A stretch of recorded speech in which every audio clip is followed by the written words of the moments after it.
Beberapa tahun belakangan, tim arkeolog Mesir menemukan pemakaman tua yang terletak di daerah Saqqara. Pada tanggal 30 November 2020, para tim arkeolog yang menggali tempat tersebut secara berturut-turut menemukan sarkofagus atau peti mati dengan jumlah yang tidak tanggung-tanggung, yakni mencapai 160 buah. Penemuan ini, dengan berbagai penemuan sejarah lain di seluruh dunia, selalu membuat saya dihantui pertanyaan.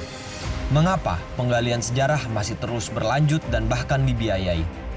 Memang iya, kita bisa belajar dari masa lalu.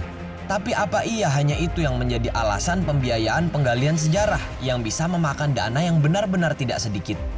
Padahal, kalau kita berpikir pragmatis, daripada untuk membiayai itu, uang lebih baik diinvestasikan ke pengembangan teknologi yang outputnya jelas, bisa jadi komoditas dagang, dan lebih terlihat menghasilkan.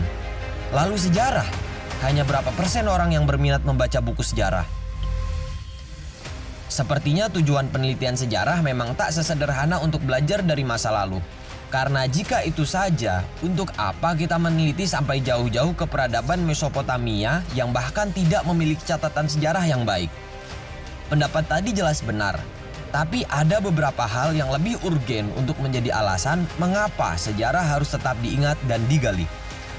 Untuk pembahasan kali ini, gue pengen ngutip kalimat Ahmad Baso dalam buku Islam Pasca Kolonial yang intinya, sejarah tidak akan didatangkan kecuali ia memiliki fungsi.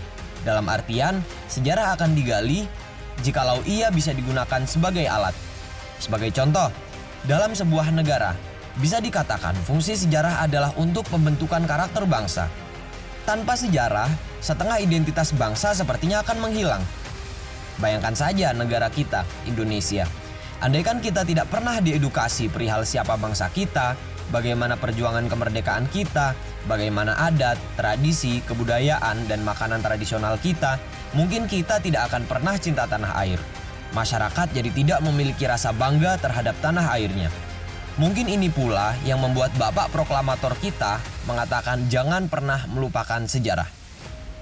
Namun, kembali ke kutipan tadi bahwa sejarah didatangkan pasti memiliki tujuan.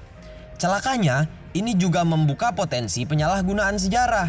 Kita tahu sendiri, banyak sekali sejarah yang dipelintir, dibuat-buat, hingga sejarah yang memang hakikatnya bukan narasi tunggal menjadi semakin rumit. Contohnya adalah bagaimana kolonialisme bekerja. Mereka kan menjajah bukan hanya memeras fisik, tapi juga mental dan gagasan. Mereka banyak menulis ulang sejarah negeri jajahan dengan tujuan yang beragam. Yang paling mendasar adalah agar pribumi tersubordinasi serta menjadi yang inferior dan menjadikan mereka pada posisi superior. Dan pengaruhnya masih terus berlanjut hingga sekarang. Bagaimana puluhan juta orang di negara-negara bekas jajahan sangat mengagungkan dataran Eropa layaknya surga dan negerinya sendiri seperti tanah kosong yang tak berdaya. Kembali lagi ke sejarah, jelas sejarah punya fungsi penting dalam komponen masyarakat yang membuat penggaliannya terus dilakukan.